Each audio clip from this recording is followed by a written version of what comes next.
ইলামপুর নামের একটি ছোট্ট গ্রামে একটি ছোট্ট বাড়িতে থাকতো রমা আর তার দুই সন্তান, ছেলে সুমন এবং মেয়ে সোনালী।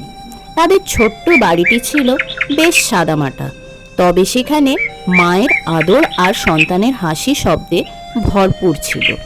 রমা ছিলেন একজন সিঙ্গেল মাদার। তার স্বামী অনেক বছর আগে দুর্ঘটনায় মারা গিয়েছিলেন।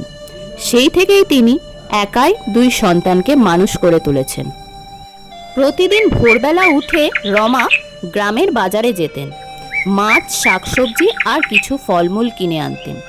বাজারের দিনগুলোতে রমা খুবই ব্যস্ত থাকত। বাজারের বড় গাছটার নিচে বসে সে মাছ বিক্রি করতেন। অনেকেই জানতো রমার কাছে তাজা মাছ পাওয়া যায়, তাই তারা দোকানের সামনে লাইন লাগিয়ে দিত। রমা যখন তার কাজে ব্যস্ত থাকতো তখন সুমন আর সোনালী বাড়িতে থেকে সমস্ত কাজ সামলাতো।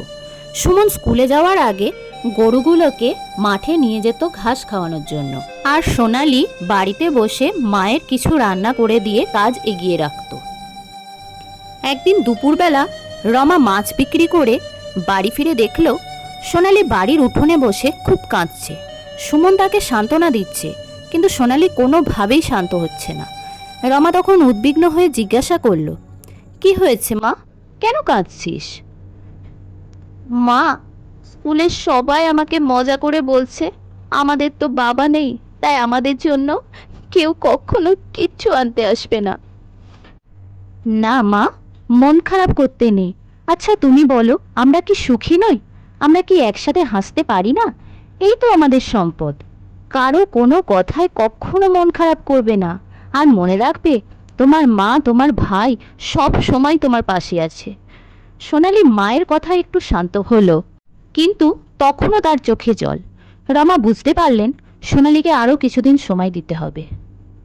রাত্রির বেলা রমা চিন্তা করল, জীবনে অর্থ উপার্জন করাটাই সব কিছু নয়, তার ছেলে মেয়েদের কথাও তাকে চিন্তা করতে হবে। তাই সে ভাবল, ছেলে মেয়েদের কথা ভেবে আমাকে তাড়াতাড়ি কাজ সেরে বাড়ি ফিরে চলে আসতে হবে।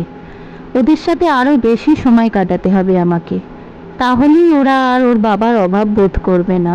এরপর থেকে রমা তাড়াতাড়ি কাজ সেরে বাড়ি চলে আসতো এবং বাচ্চাদের সাথে প্রচুর গল্প করতো আর নিজের জীবনের কথা শুনিয়ে তাদের অনুপ্রেরণা দিত।